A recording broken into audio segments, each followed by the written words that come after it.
Senate will come to order. Senator Cook. Thank you, Mr. President. Would everybody in the gallery and on the floor join me in the pledge? I pledge allegiance to the flag Of the United States of America and to the republic for which it stands, one nation under God, indivisible, with liberty and justice for all.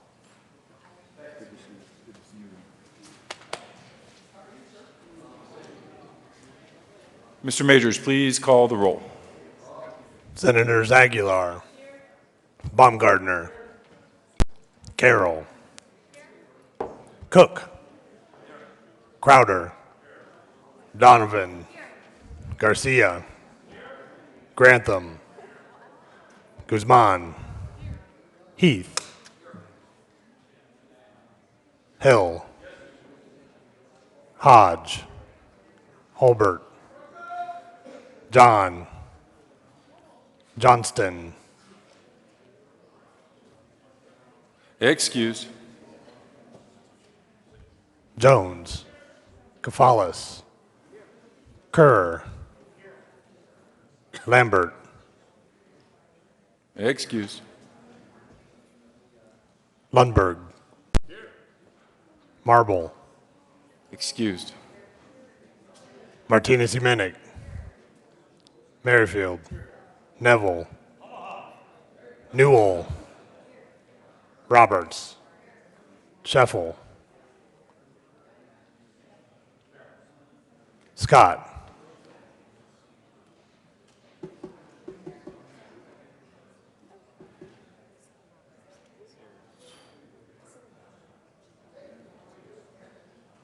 Excused. Sonnenberg, Stedman, Tate, Todd, Ulibarri, Woods. Mr. President. Here. 31 present, 0 absent, 4 excused, and the secretary being fined $5. We have a quorum. Senator Merrifield. Thank you, Mr. President. I move the reading of the Journal of Thursday, February 4th, 2016 be dispensed with and the Journal be approved as corrected by the Secretary. Go Broncos!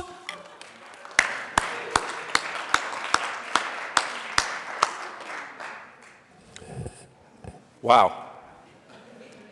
You have heard the motion. If you approve, please say amen. Amen. All those in favor say aye. Opposed, no.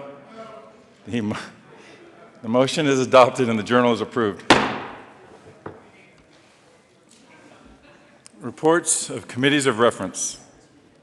February 4, 2016, Mr. President, the Committee on Education has had under consideration as a hearing on the following appointments. Recommends appointments be placed on the consent calendar and confirm. Members of the Colorado Commission on Higher Education, effective July 1st, 2015, for terms expiring July 1st, 2019. Jeanette Ottobee Garcia, appointment Colorado, serves as a representative of the 3rd Congressional District and as a Democrat, reappointed. Monte Moses of Englewood, Colorado, serves as a representative of the 6th Congressional District and as a Republican, reappointed. Maya A. Babs of Golden, Colorado, serves as a representative of the 2nd Congressional District and as an unaffiliated, appointed. February 4, 2016, Committee on Finance, under consideration of the Mayor's Committee, recommends the following. Senate Bill 60 be referred favorably to the Committee on Appropriations. February 4, 2016, Committee on Finance, under consideration of the Mayor's Committee, recommends the following. Senate Bill 69 be referred favorably to the Committee on Appropriations. Senate Services. February 5, 2016, Quaking Grove, Senate Bills 29, Senate Joint Resolution 6. Message from the House. February 4, 2016, Mr. President, the House has adopted and returns here with Senate Joint Resolution 6. Third reading of bills, consent calendar. Mr. Majors, would you please read the title of the bill and the third reading of bills, consent calendar? Senate Bill 29 by Senator Sheffel and Heath and Representatives Duran and Lawrence concerning changes to Colorado insurance laws necessary to maintain accreditation with the National Association of Insurance Commissioners, NAIC, in connection therewith adopting a new own risk and solvency assessment law, ORSA, in a form substantially similar to the NAIC model and enhancing Colorado's insurance holding company system law by adding a required NAIC model provision specifying the insurance commissioner's power to issue subpoenas and examine witnesses. Majority Leader Sheffel. Thank you, Mr. President. At this time, I move that the Senate adopt the bills listed on the third reading of bills for final passage consent calendar, which includes one bill, Senate Bill 29. The motion before the body is the adoption on third reading of Senate Bill 29. Is there further discussion? Seeing none, are there any no votes? With 31 ayes, 0 no, 0 absent, and 4 excused, Senate Bill 29 is adopted. Co-sponsors: Senator Holbert, Senator Woods, Senator Neville, Senator Crowder, Senator Newell, Senator Tate, Senator Lundberg, Senator Todd, Senator Cook, Senator Baumgardner, Senator Pompom, Senator Martinez-Humenic,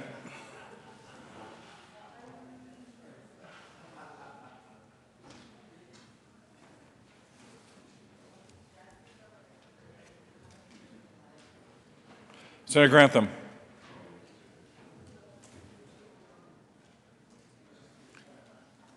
General Orders, second reading of bills. Senator Lundberg.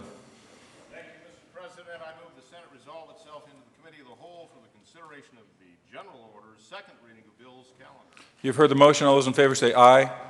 Opposed, no.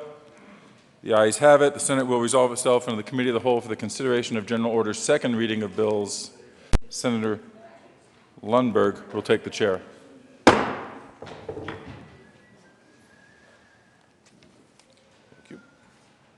Fine him $5 for whistling. I'll leave that up to the President. Okay. Make it 10 then. The committee will come to order, and the coat and jersey rule is relaxed so long as your jersey has the appropriate colors. Mr. Majors, would you please read the title to Senate Bill 12? Senate Bill 12 by Senator Heath, the representative singer, concerning the authority of a local assessor to grant additional time for a landowner to reconstruct residential improvements that were destroyed by a natural cause. Senator Heath. Thank you, Mr. Chair. I move Senate Bill 12, and there is no committee report. To the bill, Senator Heath. Thank you, Mr. Chair. This is a bill that came out of Business, Labor, and Technology on a unanimous vote. And let me just tell you real simply what we did here. After the disastrous fires and floods that we all faced, we did a number of things to make it easier for homeowners, et cetera, landowners to restore their property after it was destroyed. Last year, we had the wisdom with agricultural land to give the assessor the discretion after the period of time, 4 years, had elapsed, if they felt that the homeowner still had the intention to restore their property, or in the case of that bill, ag land. So we passed that, I believe, unanimously. All of this does is provide the same discretion to assessors on residential property. We had a good discussion in committee. As I said, it was unanimous, and I would ask for your support. Is there further discussion? Senator Martinez-Humenic. Thank you, Mr. Chair. I just wanted to make mention that I had pulled this off of the consent calendar, and the reason that I did, which my colleague was aware of, was the assessors group for Colorado had not had the opportunity to actually take a vote on this matter. They have, and they approved it unanimously, so I did want to make that comment. Senator Jones. Thank you, Mr. Chair. I also asked for a yes vote on this. I want to remind people what has happened over the years, last few years with this, and people losing everything they have, either to fire or flood.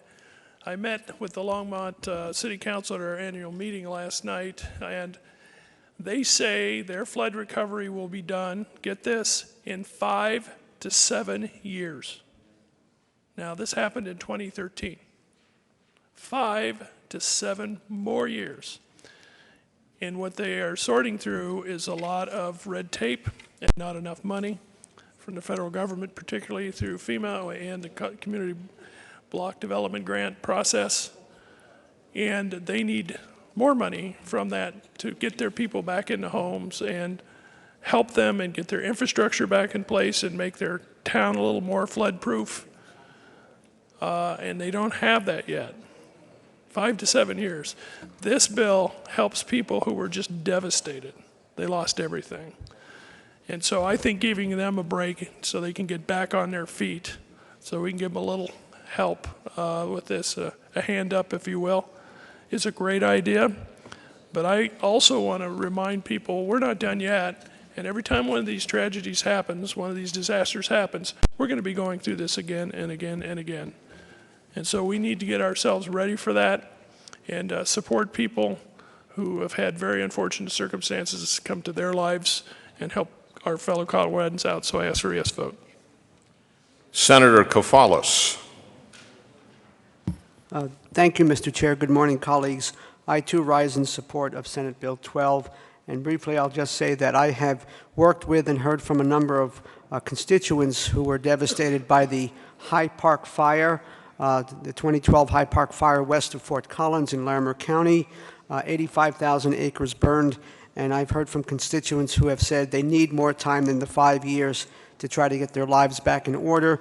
And I think this bill merits our support. Thank you, colleagues. Is there further discussion? Seeing none, the motion before the body is the adoption of Senate Bill 12. All those in favor say aye. Aye. Those opposed, no. The ayes have it, and the bill is passed. Mr. Majors, would you please read the title to Senate Bill 8? Senate Bill 8 by Senator Crowder concerning the use of an off-highway vehicle to cross state highways within the jurisdiction of a municipality. Senator Crowder.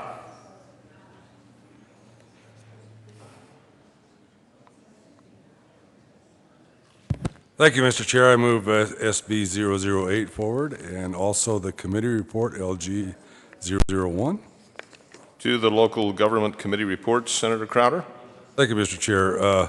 This was met in local government, and basically the committee report, it was a unanimous vote. And you know, there was an amendment on this, and the amendment basically states that, you know, the cities and municipalities would like to be good neighbors with the state, because most of these highways that run through our Main Street, Colorado, belong to the state, and that the amendment basically just notification to the state of this with a few stipulations, but it was a good amendment, and the amendment passed unanimously. Is there any further discussion? Senator Martinez-Humanek. Thank you, Mr. Chair. I had also asked that this bill be pulled off of the consent calendar, and part of the reason was I needed to check further with some of the communities about this. One of the concerns is there are highways that run through a variety of the urban areas that are state highways, and with the passage of this, there's a potential for people asking to do that on highway roads that are actually major arterials in our urban areas, and this is going to serve our rural areas very well. And so I would ask support of the bill, and that's why I pulled it off of the consent calendar. Thank you, Senator Martinez-Humanek. We are still on the committee report. Is there further discussion relative to the committee report? Seeing none, the motion before the body is the adoption of the local government committee report. All those in favor say aye. Aye. Those opposed, no. The ayes have it, and the report is adopted. Senator Crowder, to the bill. Thank you, Mr. Chair. This bill was, you know, I need to start. Last year what I did was I ran a bill that give the authority for people in rural, outside of a municipality to cross a highway.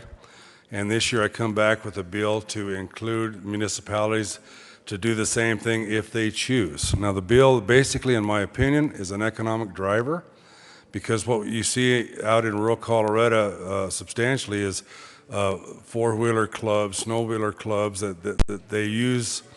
They go into these communities and just all they want to do is cross the highway to get to a park or something in that order. But I did look at this as completely a economic driver, which rural Colorado needs desperately. And the thing about this, it was, you know, the reason I took municipalities out last year was because some of our major highways do run downtown, such as 40 through Denver. But what this does, basically allows the municipalities to use their own judgment. It's not a mandate on any town or any city, but it gives them control of their destiny within their municipality. So with that reason, economic driver, local control, and it was voted unanimously through committee. I would ask for your support on this, Mr. Chair. Senator Jones. Thank you, Mr. Chair. I have a question for the sponsor, or two questions actually. So I would like to know what cross means in this bill. Does that mean 90-degree angle going straight across the road and not down the road? And the second question I have for the sponsor, who's not listening, is what is at-grade crossing? Is that an intersection? Or is that just a flat place, any place on the road? I apologize, Mr. Chair. Crowder. The secretary took my attention away. Could you repeat the question, sir? I do apologize. Senator Jones. I'll just tell him. Oh, So I have two questions. At-grade crossing, is that an intersection or is that any place that's flat? And what does cross mean? Is that basically 90 degrees or is it running down the road? Senator Crowder. To answer the question, sir, it is at grade that they cross or marked, but the intent of the bill is directly perpendicular to the highway, so it would be just directly across the street, not parallel with the street, but across. But again, there's a discretion there that would allow these municipalities to come up with their own program on that. And I think that at that time the municipalities become involved, that very issue will be discussed.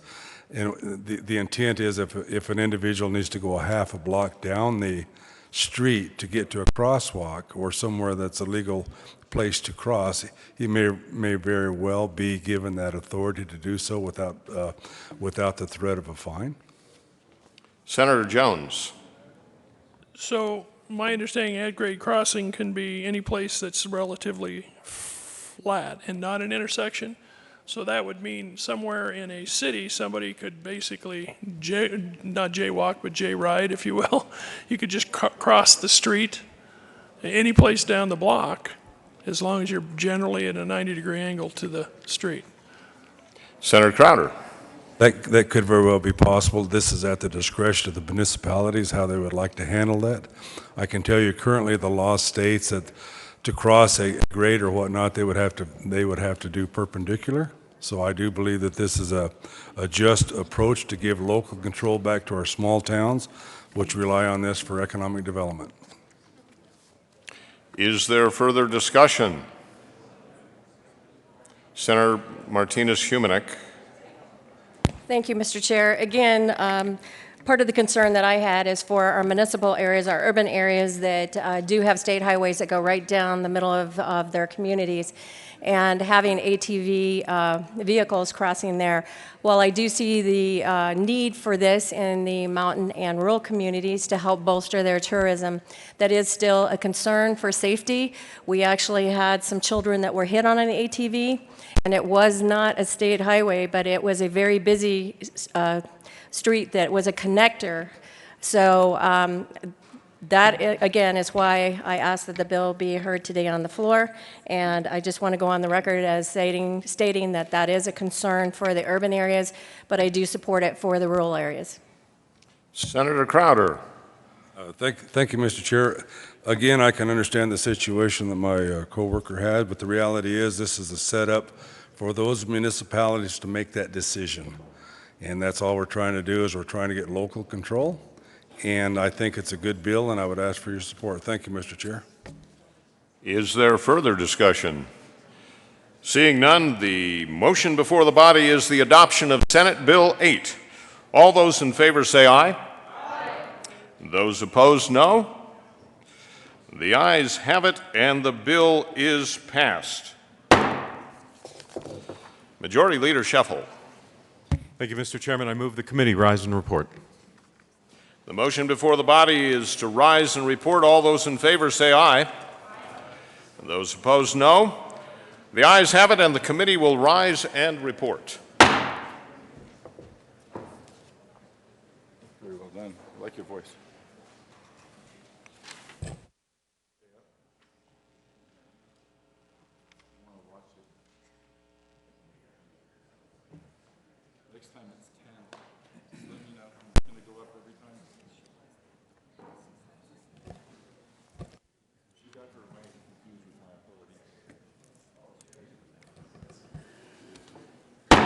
The Senate will come back to order. Senator Lundberg. Thank you, Mr. President. The committee has met and had two bills under consideration. Mr. Majors, would you please read the report?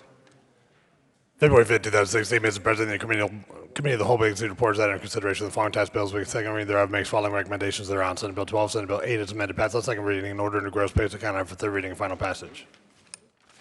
Senator Lundberg. Thank you, Mr. President. I move for adoption of the report. You have heard the motion. Is there further discussion? Are there any no votes? With 31 ayes, 0 no, 0 absent, and 4 excused, the report of the Committee of the Whole is adopted. Senate Bill 12, Senate Bill 8, as amended, passed on second reading and ordered engrossed and placed on the calendar for third reading and final passage. Consideration of governor's appointments consent calendar. Majority Leader Scheffel. Thank you, Mr. President. At this time, I move that the Senate take up as part of a special orders calendar the consideration of governor's appointments consent calendar listed on Monday's calendar and make that part of today's consideration of governor's appointments consent calendar. That we do this at the hour of 9:30.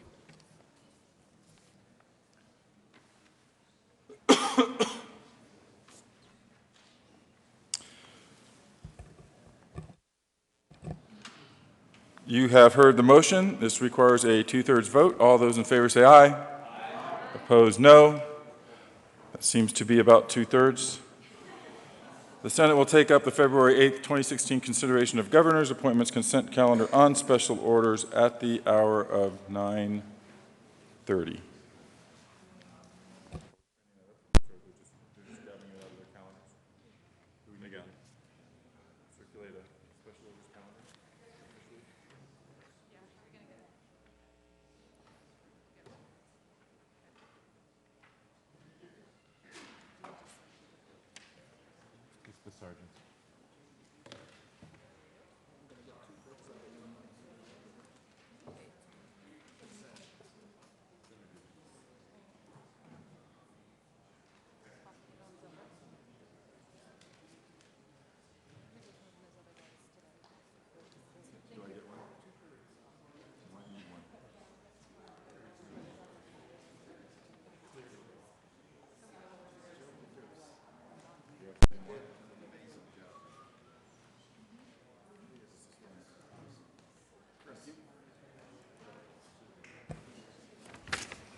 Mr. Majors, I think it's been distributed, yes?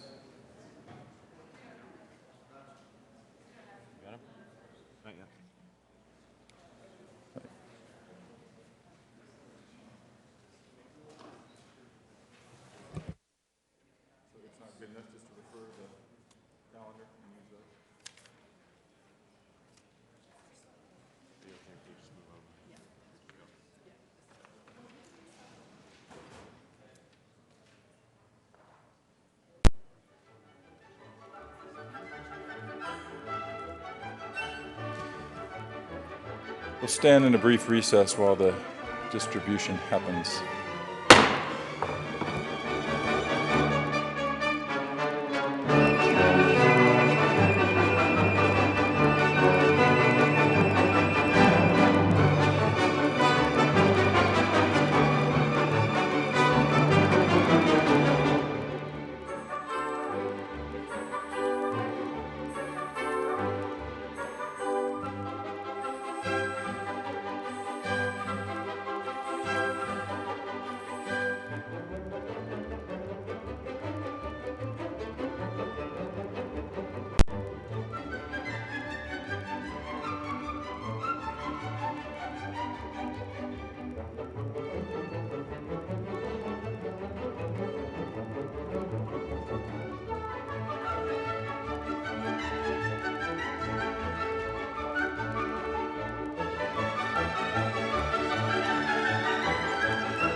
The Senate will come back to order. Mr. Majors, would you please read the consideration of governor's appointments, consent calendar appointments?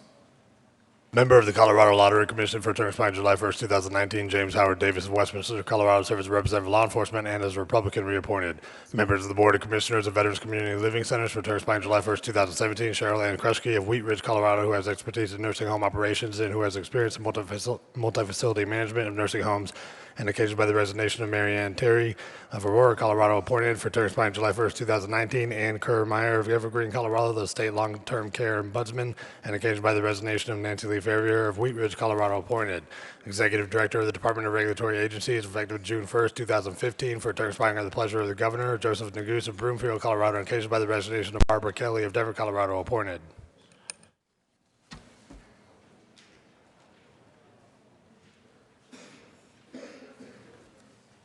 Super Bowl City. He'll be there.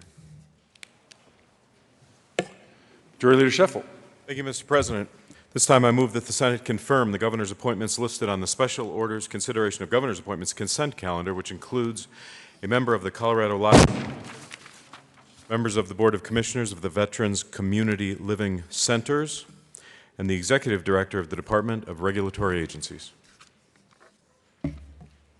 You have heard the motion. Is there further discussion on any of the appointments? Seeing none, with 31 ayes, 0 no, 0 absent, and 4 excused, James Howard Davis of Westminster is appointed to the Colorado Lottery Commission. With 31 ayes, 0 no, 0 absent, and 4 excused, Cheryl Ann Kruschke and Ann Kerr Meyer are appointed as members of the Board of Commissioners of Veterans Community Living Centers. That's for the last 2 appointments. With 31 ayes, 0 no, 0 absent, and 4 excused, Joseph Neguse is appointed as the Executive Director of the Department of Regulatory Agencies.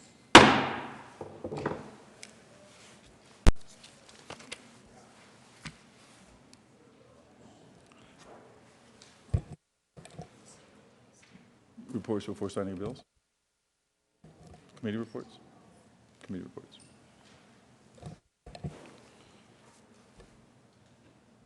Signing bills. February 3rd, 2016, the President signed House Joint Resolutions 1003 and 1009.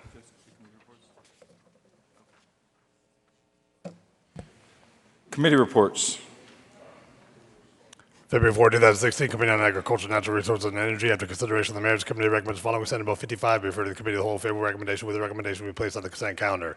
February 4, 2016, Committee on Agriculture, Natural Resources, and Energy, after consideration of the Mayor's Committee recommends following Senate Bill 68 be referred to the Committee of the Whole. Favorable recommendation.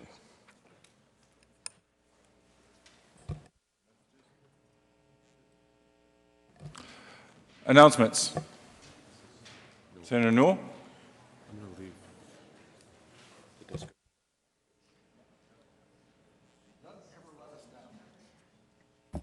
Thank you, Mr. President. Members, yesterday you received a flyer about the Children's Caucus dates, and we had a bit of confusion with our location. We are having the youth who have emancipated out of the foster care system. They are still coming on Monday at 4:30, but the location has changed. So it is in the building across the street, 603, and I will have notices on your desks on Monday morning.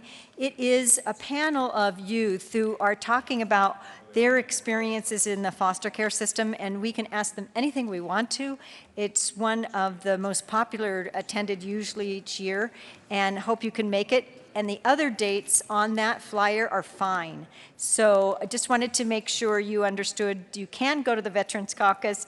We don't have Children's Caucus at noon, but it is instead on this one Monday. It's at 4:30 across the street. Thank you so much. Senator Holbert. Thank you, Mr. President. Request a moment of personal privilege. Granted. Thank you, Mr. President. Members, tomorrow marks the 105th anniversary of the birth of Ronald Wilson Reagan. It's kind of a special thing for me to come up and recognize that each year, as it will be his 105th. It'll be my 55th. Brought into the world in Tampico, Illinois. He was a Democrat, turned Republican, an actor turned governor, later president. He stood against tyranny and for liberty, and just want to take this opportunity to reach out, express our condolences on his passing, and appreciation for his memory to First Lady Nancy Reagan, and wish her the very best. God bless you and the Reagan family, Madam First Lady, and Godspeed, Mr. President. Well, maybe we'll win one for the Gipper on Sunday. Senator Todd. Thank you, Mr. President. And I'd like to speak to what the senator from Douglas County just mentioned about Ronald Reagan. Do I need to ask for a moment of personal privilege? Sure. Okay, may I ask for a moment of personal privilege? Yes, you may ask. Thank you. Would you like one? Thank you, Mr. President. Well, Granted. Along with President Reagan, it is also the birth of our first son, Jeff, and he's not, he never was the president, but he is definitely influential in his neck of the woods, and most importantly in our family, and also Babe Ruth. So February 6th is an important day for many of us for different reasons. Thank you. Congratulations. Senator Carroll. Thank you, Mr. President. I ask for a moment of personal privilege. Granted. Colleagues, brief mention today is Eastern I-70 Corridor Day at the Capitol, and you'll see some folks in and out of the Capitol. So when you think I-70, think east. And there's a lot less traffic and a lot going on the Eastern Corridor.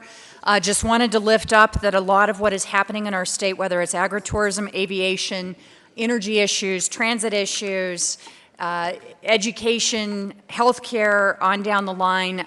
We are building with great and exciting new things happening on the Eastern I-70 corridor, so if you run into them today, please say hi. And when we're looking at tourism and economic development opportunities, just think east on I-70. Thank you. Senator Hill. Thank you, Mr. President. May I have a moment of personal privilege, please? Granted. Mr. President and colleagues, we have a group, the Preserve America Youth Summit. Some folks standing up in the back here. It was with some students and staff focusing on our cultural heritage. We've heard that today from the prayer right on through to the last announcements, and just what a rich blessing it is to live here in Colorado. And these folks are carrying it on for the next generation. So if y'all would stand up real quick, and we'll just we'll say thank you, and make sure to say thank you after the fact too. Thank you.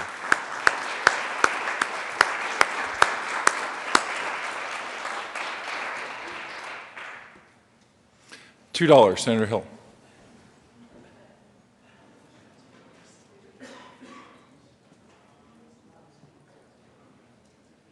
That was at the request of your father-in-law. Further announcements. Majority Leader Shuffle. Thank you, Mr. President. Colleagues, we are going to leave the desk open just a little bit. You don't need to hang around. We're waiting for some memorials and some different things to introduce. And so in the absence of any other announcements or Bronco cheers, move that the Senate recess until 10:30 a.m. this morning. You have heard the motion. All those in favor say aye. Aye. Those opposed, no. The ayes have it. The Senate will stand in recess until 10:30 a.m.